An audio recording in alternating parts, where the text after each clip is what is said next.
민수기 15장 17절에서 31절 말씀 교독합니다. 오늘 말씀은 가나안 땅에 살 때에 지킬 법에 대해서 다시 한번 강조하여 가르치는 것을 내용으로 하고 있습니다. 첫째로는 가나안 땅에 들어가서 처음 익은 양식을 먹을 때 여호와께 거제로 드려라, 이렇게 말씀하셨습니다. 17절에서 21절 말씀입니다. 이제 가나안 땅에 들어가면 농사를 지을 것입니다. 지금까지는 목축을 했는데 농사를 짓게 될 것인데, 그때 가나안 땅에 들어서 처음 곡식을 거둔 그 곡식에 대해서 하나님 앞에 보여드려서, 먹기 전에 하나님께 보여드려서 그것이 하나님의 은혜임을 선포하고 그렇게 하고 먹으라는 것입니다. 그래서 이렇게 곡식을 거두게 되었음을 보고하고, 이렇게 곡식을 거두게 되면 다 하나님의 은혜입니다, 하나님이 주셔서 이렇게 먹게 되었습니다, 이것을 선포하는 의미에서 이 곡식을 들어가지고, 음식을 들어가지고 밥그릇을, 우리는 밥그릇 들어가지고 이렇게 기도하라는 거죠. 그래서 우리가 여기서 식기도도 여기서 나오는 거죠. 그래서 하나님 앞에 처음 익은 곡식으로 밥을 먹게 될 때 높이 들어서, 하나님, 우리에게 이렇게 양식을 주셔서 감사합니다. 하나님 은혜로 우리가 이렇게 이 땅에 와서 정착했고 처음 열매를 거두어서 곡식으로 음식을 만들었습니다, 이 밥을 먹게 되었습니다 하고 그렇게 보고하라는 것입니다. 그게 거제입니다. 들어 올리는 것입니다. 처음 익은 곡식으로 먹을 때 하나님의 은혜임을 선포하여 하나님께 감사와 영광을 돌리라, 그 말씀입니다. 두 번째로, 이제 부지 중에 범죄하였다면 속죄의 죄를 드려야 한다라는 것입니다. 부지 중에 범죄했다. 사람이 살다 보면 이제 여호와께서 이제 명령을 다 주셨습니다.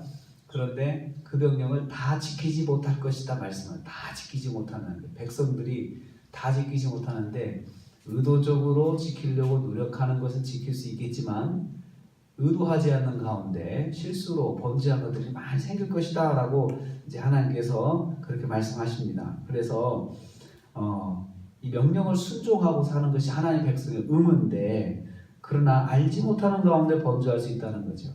범죄한 사실을 모르고 있다가 뒤에 깨달은 거예요. 그런데 어떤 것은 영원히 깨닫지 못하고 지나가는, 알지 못하는 죄들이 있다는 거죠. 그래서 백성들이 한두 명도 아니고 이 수백만의 백성들이 앞으로 이제 살면서 자기가 아는 죄, 뒤에 깨달은 자 다 회개하겠지만 모르고 지나가는 죄들이 있어요. 그것을 제사장이 1년에 한 번 백성들을 속죄하는 의식을 합니다. 속죄의 죄를 드립니다.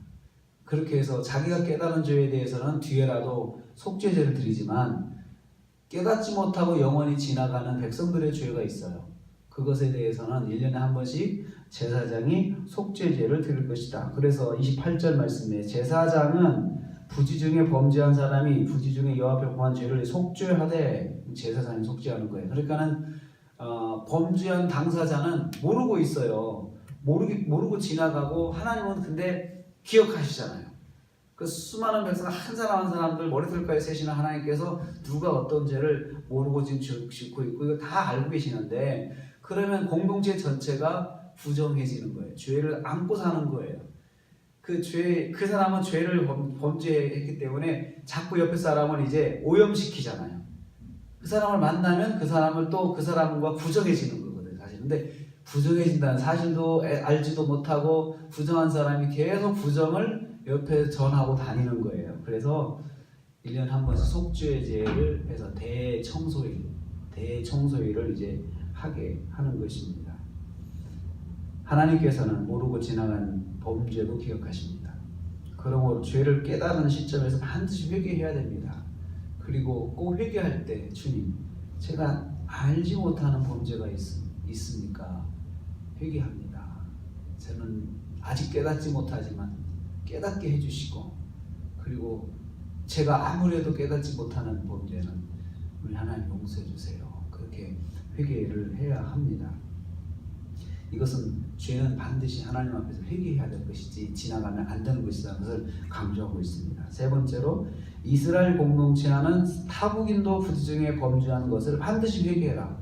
타국인도 이스라엘 백성이 아니더라도 이스라엘 공동체 안에 살게 되면 그 사람이 무슨 어떤 일을 보기 위해서 와서 산다든지 노예로 와서 산다든지 어떻든 간에 같이 살게 되면 똑같이 동일하게 적용이 되는 거예요. 그 사람도 부지 중에 범죄한 사실이 있다고 하면 나는 이스라엘 사람이 아니니까 라고 이렇게 넘어가지 말고 그 사람도 회개해야 된다는 거죠. 왜냐하면 범죄한 사람이 공동체 안에 살게 되면 그 사람이 자꾸 옆에 사람 부정하게 만드는 거예요. 그 사람과 교제하는 사람이 부정해지는 거예요. 그래서 그 사람도 회개해라. 부지 중에 범죄는 누구든지 적용을 받았습니다. 외국인도 여호와의 땅에 살면 당연히 여호와의 법을 따라야 하고, 그래서 그 법을 따르지 않으면 그 사람은 죄인이 되고, 그 회개하지 않으면 그 사람은 이제 영원히 끊어진다라고 했습니다. 만약에 회개하지 않고 산다면 그게 무슨 의미일까요? 그 설명을 하십니다. 그건 말씀에 대한 멸시다. 여호와의 말씀에 대한 멸시고 여호와를 비방하는 것이다. 30절 말씀에 여호와를 비방하는 것이고, 그 다음에 31절 말씀에 여호와의 말씀을 멸시하는 것이다. 이 사람이 공동체 안에 살면서, 하나님의 공동체 안에 살면서 하나님 말씀을 고의적으로든 비고의적으로든 어기고, 그 다음에 비고의적으로 어겼을 때도 그 사실을, 범죄한 사실을 자백하지 아니하고 계속 넘어가는 것은 하나님에 대한 무시다, 멸시다. 똑같지 않습니까?